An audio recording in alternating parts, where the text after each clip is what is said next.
대우조선해양의 하청 노동자 파업이 한 달 반째 이어지고 있습니다. 행정안전부와 고용노동부 장관, 경찰청장 후보자가 대우조선 파업 현장을 찾았습니다. 정부가 대우조선해양 하청 노동자 파업에 대해 강경 대응 입장을 밝힌 가운데 경남 지역 노동단체가 반발하고 나섰습니다. 김해 인제대 백병원 부지를 매입한 부동산 전문회사가 해당 부지에 아파트 건설을 추진하고 있는 것으로 전해졌습니다. 지난 18일 하루 경남에서는 4,000명 가까운 코로나19 확진자가 나왔습니다. 지난주 확진자 수도 하루 평균 1,000명 이상으로 확산세가 거셌습니다.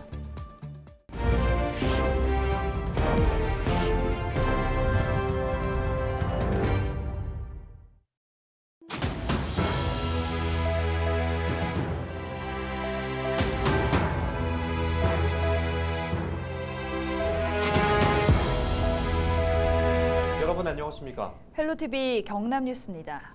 거제 대우조선해양의 하청 노동자 파업이 50여일째 이어지고 있습니다. 윤석열 대통령은 19일 아침 출근길에서 공권력 투입 가능성에 대한 질문에 기다릴 만큼 기다렸다고 밝히기도 했는데요. 이날 장관과 경찰수장이 잇따라 대우조선을 찾았습니다. 이상민 행정안전부 장관과 이정식 고용노동부 장관은 19일 오후 대우조선해양 옥포조선소 농성장을 방문했습니다. 이 행안부 장관은 취재진과의 인터뷰에서 공권력 투입에 관해 당연히 고려하고 있다면서 다만 예기치 않은 문제가 발생하고 있기 때문에 신중하게 고려하고 있다고 전했습니다. 또 가장 좋은 방법은 대화로 해결하는 것이라고도 말했습니다. 이 노동부 장관은 선박 건조장에 있는 초대형 원유 운반선 농성 현장을 찾았습니다. 철제 구조물 안에서 농성하고 있는 유최한 금속노조, 거제통영 고성조성 하천지회 부지회장과 면담하며 설득에 나섰습니다. 한편 지난주부터 대우조선해양 원청노사와 하청업체 노사 등 4자는 사태 해결을 위한 협의를 해오고 있습니다. 정부가 지난 18일 대우조선해양 하청 노동자 파업에 대한 강경 대응 입장을 밝히면서 경남 지역 노동단체들이 반발하고 나섰습니다. 이들은 19일 국민의힘 경남도당 앞에서 기자회견을 열고 노사 간 협상이 이루어지는 상황에서 정부가 위법성과 처벌을 강조하는 담화문을 발표해 사회적 갈등을 낳고 있다고 주장했습니다. 또 이번 사태의 핵심은 비정규직의 사회적 차별과 저임금, 열악한 노동 환경 개선이라며 정부가 문제 해결을 위한 책임 있는 자세를 보여야 한다고 강조했습니다. 경남경찰청이 대우조선해양 내 하청업체 노조원들의 불법 점거 장소 등에 대한 정밀 안전진단에 나섭니다. 또 기존 거제경찰서 전담수사팀에 경남경찰청 광역수사대 등 수사인력 18명을 추가로 투입해 불법 행위에 대한 엄정한 수사를 진행할 계획입니다. 김해 인제대 백병원 부지를 매입한 부동산 업체가 이곳에 아파트 건설을 추진하고 있습니다. 김해시는 주민들이 원하면 종합의료시설로 되어 있는 땅을 공동주택 용지로 바꾸는 것도 검토할 수 있다는 입장입니다. 김영민 기자가 취재했습니다. 지난해 12월 인제대학교가 부동산 투자 전문 회사인 A업체에 매각한 김해 백병원 부지입니다. 매각된 부지 가격은 385억 원, 애초 분양가의 2배가 넘는 금액입니다. 하지만 해당 부지는 종합의료시설 용지로 되어 있어 A업체가 이 땅을 어떻게 활용할지는 미지수였습니다. 이런 가운데 지난 6월 A업체는 이곳에 아파트를 짓겠다며 공동주택 용지로 용도 변경을 김해시에 신청했습니다. 김해시는 그동안 병원 건립을 고집하며 용도 변경을 반대해 왔었지만 이번에는 미묘한 입장의 변화를 보였습니다. 행정 절차에 따라 인근 주민들의 의견을 먼저 물어보겠다고 밝힌 겁니다. 현재 해당 부지에 병원을 유치하는 것은 현실적으로 쉽지 않은 상황이라며 주민들만 찬성한다면 용도 변경 추진이 가능하다고 말했습니다. 용도 변경 후 아파트가 들어선다면 애초 병원 유치라는 목적을 상실하고 민간업체에 막대한 수익을 안겨줘 특혜 시비에 휘말릴 수 있습니다. 하지만 용도 변경을 하지 않는다면 언제 들어설지 모르는 의료시설을 또다시 기약 없이 기다릴 수밖에 없는 상황입니다. 김해시는 도시계획위원회에 자문을 받아 늦어도 다음 달 중순 이전에는 주민 의견 청취를 포함한 행정 절차에 들어가겠다고 밝혔습니다. 헬로티비 뉴스 김영민입니다. 전국적으로 코로나 확산세가 거센데요. 지난 18일 하루 경남에서는 모두 3,970명의 코로나19 신규 확진자가 발생했습니다. 지역별로는 창원이 1,359명을 기록해 최근 들어 가장 많았고 이어서 김해와 양산, 거제, 진주의 순서입니다. 한편 지난 10일부터 16일까지의 확진자 수를 살펴봤더니 가파르게 증가했다는 것을 알 수 있었습니다. 이 기간 확진자 수는 그 전주보다 증가한 13,608명으로 6,970명이 증가한 수치였는데요. 하루 평균으로 계산해보면 1,977명인데 한 달 반 만에 주간 하루 평균 확진자 수가 1,000명을 넘은 것입니다. 또 확진자 가운데는 10대가 20%를 넘게 차지해 가장 많았으며 다음으로 40대와 50대, 20대의 순으로 집계됐습니다. 19일 기준 코로나 백신 접종률은 3차 접종 완료가 64.6%, 4차 접종은 9.8%입니다.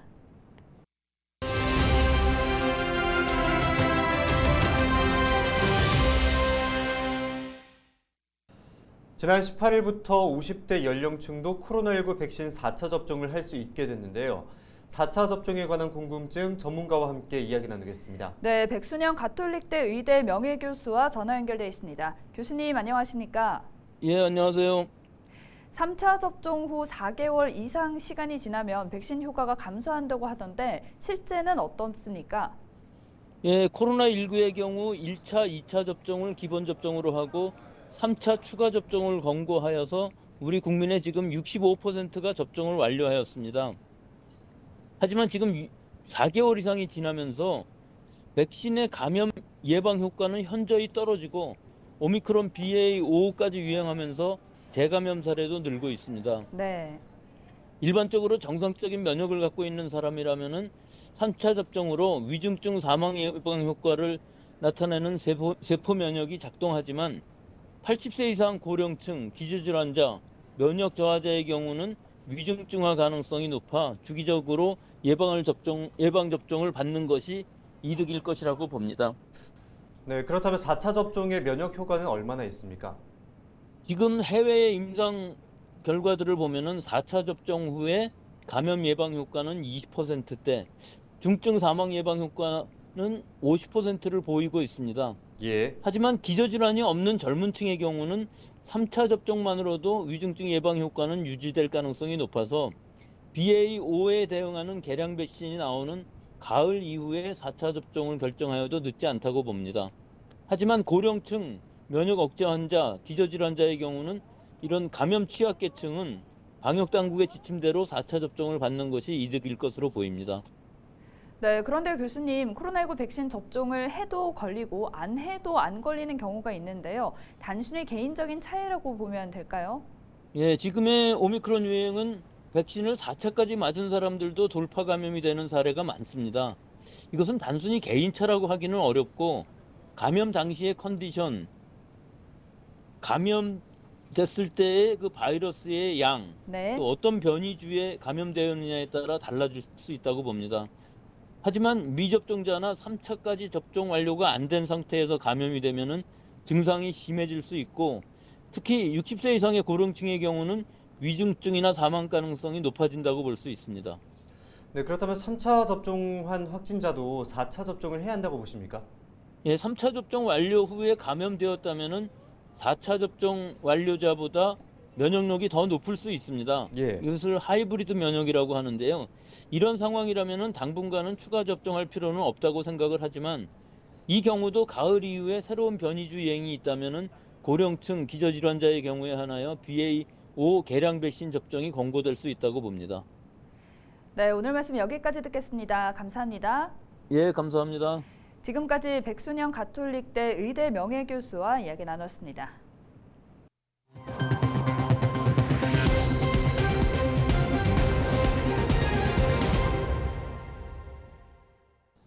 창원 석동 정수장에서 유충 검출이 계속되고 있습니다. 창원시는 지난 18일 모니터링을 한 결과 생산 과정에서 21마리, 배수지 2곳에서 5마리, 수용가 11마리 등 총 37마리의 유충이 검출됐다고 밝혔습니다. 또 진해구 가정집 2곳에서 유충 의심 신고가 추가로 접수됐습니다. 창원시는 수돗물 정상화를 위해 급속 여과지와 활성탄 여과지를 역세척하고 일부 저질의 급수관로에 대한 이물질 제거 작업을 진행했습니다. 창원시가 진해구 석동 정수장 유충 발생에 따른 업무 지원을 위해 전담팀을 꾸려 운영에 들어갑니다. 전담팀은 진해구청장을 총괄 반장으로 시민 피해 파악과 석동 정수과 행정 지원, 취약계층 파악 및 물품 배부 등 9개 담당으로 나눠 운영됩니다. 한편 진해구는 18일과 19일 지역 내 어린이집과 유치원, 기초생활보장수급자 세대에 생수를 전달했습니다. 기온이 크게 오르면서 경남 곳곳에 찜통더위가 이어지고 있습니다. 기상청은 19일 오전 11시 남해와 통영, 거창을 제외한 전 지역에 폭염특보가 발령됐다고 밝혔습니다. 특히 20일까지는 대부분 지역에서 체감온도가 31도를 넘어 무덥겠고 폭염특보가 내려진 지역은 33도 이상으로 치솟겠다고 전했습니다.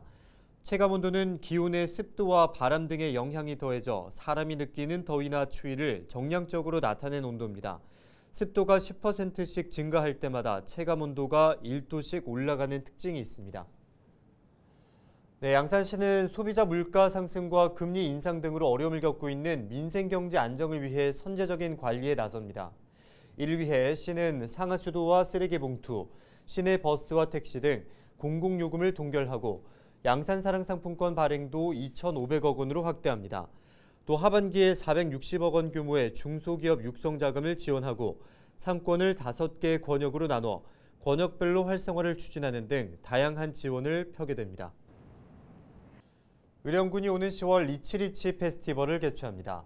의령군은 고 이병철 삼성그룹 회장의 생가와 솥바위 등 부자들의 고향을 강조해 리치리치 페스티벌로 기획했습니다. 또 솥바위를 테마로 한 캐릭터 상품을 개발하고 부자의 맛인 리치푸드 개발 등 다양한 축제 프로그램을 계획하고 있습니다. 의령 리치리치 페스티벌은 오는 10월 28일부터 4일간 의령 서동생활공원에서 열립니다.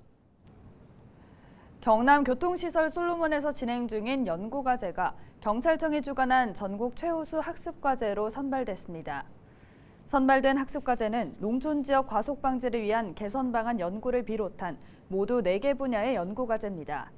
경남교통시설 솔로몬은 교통시설 분야 전문성 확보를 위해 경남경찰청 소속 교통안전시설 담당자와 교통 관련 전문가들로 구성된 모임입니다. 밀양시가 지역 관광산업 발전을 위해 아이디어 공모전을 진행합니다. 이번 공모전은 영남 알프스 둘레길, 밀양 아리랑길 활용 방안과 지역 문화를 위한 관광객 유입 등 관광 활성화를 위한 아이디어를 모집합니다. 접수는 다음 달 26일까지 우편과 방문, 전자메일로 가능하며 전 국민 누구나 참여할 수 있습니다. 자세한 사항은 밀양시 홈페이지를 참고하면 됩니다. 김해시가 경남에서 처음으로 모바일 임용장을 도입했습니다. 김해시는 지난 11일 정기인사 승진자 118명에게 종이 임명장 대신 모바일 임명장을 휴대전화로 발송했다고 밝혔습니다. 김해시는 그동안 임명장을 받기 위해 오랜 시간 줄을 서는 등 공무원들이 어려움이 있었는데 모바일 임명장으로 편리해졌다고 말했습니다. 이어 그동안 임용장을 만드는 데 들었던 연간 700만 원의 예산을 절약할 수 있다고 전했습니다. 제12회 아이조아 대학 진학박람회가 오는 23일과 24일 경상대학교에서 열립니다. 이번 박람회는 학생과 학부모에게 최신 대학 입학 정보를 제공하기 위해 마련됐으며 전국 86개 대학 입학 관계자와 입학 사정관이 참가합니다. 또 11개 관으로 운영되는 박람회장에서는 72개 대학이 일반대 정보관에서 개방형 상담을 하는 등 다양한 진로 진학 프로그램이 진행됩니다.